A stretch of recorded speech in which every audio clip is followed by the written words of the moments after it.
Residents of Australia's two most populous states are taking major strides towards normality today with a significant easing of COVID restrictions. In New South Wales, all density limits on venues are scrapped and QR codes have mostly been consigned to the dustbin. And from next week, indoor masks will only be mandatory in some settings. From 6 o'clock tonight in Victoria, dance floors are reopening and there are similar changes to density limits and checking in. But masks will remain for now. It is a big day for hospitality and retail businesses, and Steph Ferrier is across all the details for us. She joins us from Melbourne. Good morning, Steph. Talk us through what are the rules that are going to be eased. Good morning, Lisa. Yes, this is certainly music to the ears of so many operators of hospitality and retail and the like who have done it just so tough recently, especially some of those operators here in the city of Melbourne behind me. But now finally they will be able to ramp up business once again, and that is because density limits will be scrapped in all of those hospitality and entertainment venues here in Melbourne from 6 o'clock tonight.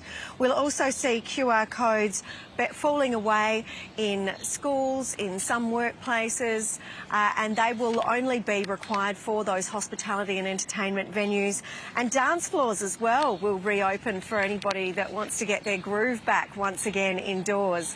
Now, there will also be that twice-weekly testing of all Victorian school students, that surveillance testing with the rapid antigen tests, and that will actually continue beyond the first 4 weeks of school.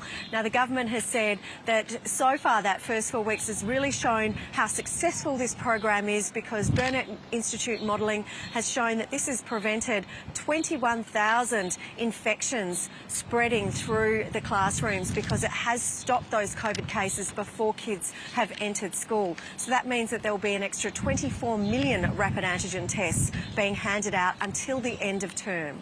Now, on the easing of the restrictions, New South Wales is going even further, isn't it?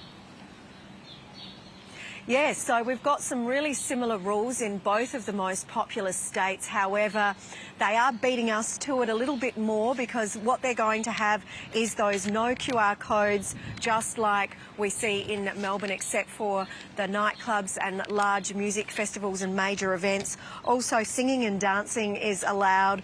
The working from home advice is actually lifted as of today, which is a little bit different from Victoria, and also those density limits being scrapped as well. But what we're also going to see in New South Wales is that they will no longer have to wear masks indoors, except for some of those really high-risk settings. So they include things like airports, public transport, and obviously places like hospitals and aged care homes where that risk is higher.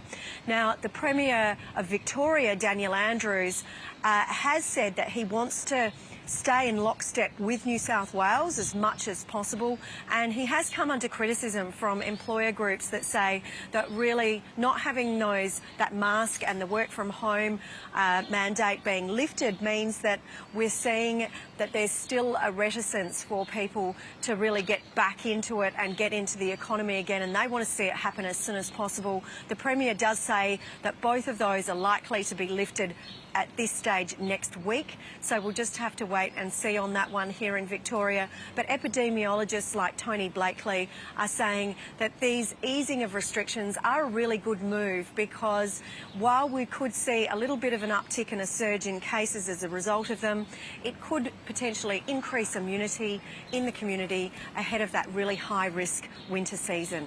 Steph Ferrier, know that you're across all the details. Thank you.